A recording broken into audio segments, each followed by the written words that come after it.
Hey YouTube, just making this video tonight, following up in my series of review of the hardware that I purchased for my 308 rifle. Um, I'm sorry that it has taken me this long to make this last video, but I had some bad fish a couple days ago, and it's taken me a couple days to get over that. And my dog died, so that was rough as well. But anyways, back to what we're here for. Um, I wanted to do this review tonight on my BLACKHAWK Sportster bipod that I purchased for my Savage 308. When I purchased this bipod, I bought it at a little bit cheaper than what I had originally planned to pay for a bipod, and one of the reasons why I went ahead and bought it was because I knew the BLACKHAWK brand was a good, reliable brand. Like, they make good quality stuff, and so I was kind of hoping that this bipod followed in that good quality nature that the BLACKHAWK brand has. And for the most part, it is a good quality bipod. I mean, you can just look at it and kind of tell that it's pretty well put together.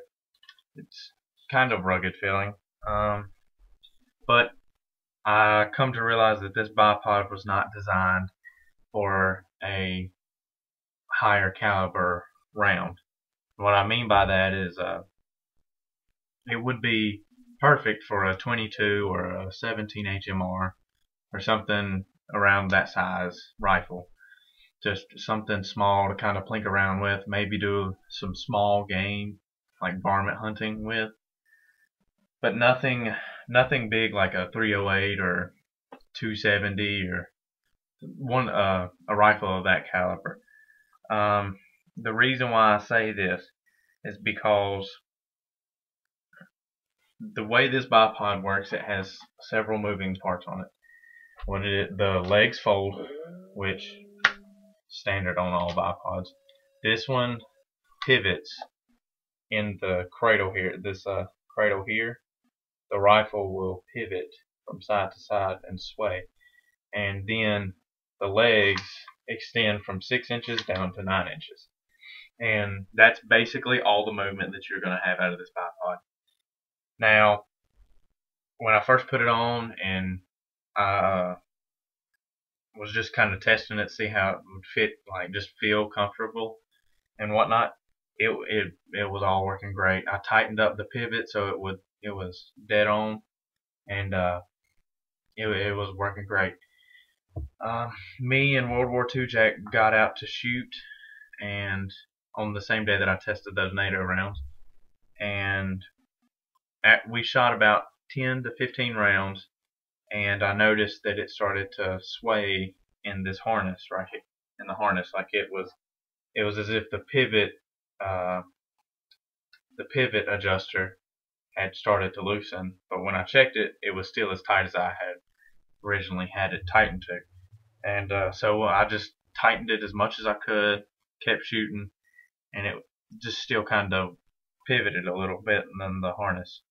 And then at one point, me and World War II Jack, we moved up towards the targets, and I went ahead and I extended the legs out to this 9-inch, their 9-inch extension, and I lay down to test that, and fired 2 shots. And on the second shot, I guess the force of the bullet exiting the rifle, it triggered the release button here, and when it triggered it, the leg came back up in and went back to its 6-inch position, which caused the rifle to dip like so. And that was a bit of a surprise. I went ahead, I pulled the leg back on out, fired again, same thing happened. So it's been a good bipod, but I would not try to rely on it too much with a high caliber rifle. as you can tell, the bipod's still on my rifle. One of the reasons why is because as of right now I don't have a gun safe or a gun cabinet, and it's convenient to have the bipod so that the rifle's not just laying in a corner in my room, and it's actually kind of put up, so to speak.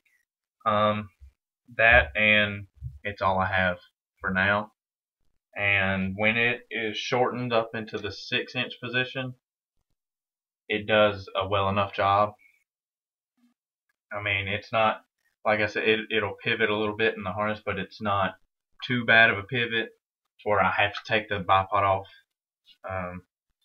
But if I get the chance, I'm going to pick up something that it'll cost me a little more, but it'll be worth it. But yeah, that's the BLACKHAWK Sportster. Good for small caliber rifles, but once you start getting to the bigger calibers, that's where you can't really save too much money. But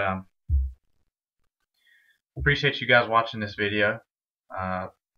Hit that thumbs up button, like it, hit the share button, show all your friends. I really appreciate when you guys share the video and you like it.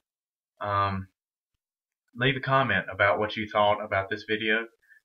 Comment about and leave me some questions about those my bipod if you want, and tell me what you might want to see in an upcoming video. I'm always open to suggestions. But like I said, really appreciate the views, and hit that subscribe button and stay tuned for more. But remember, keep shooting and God bless.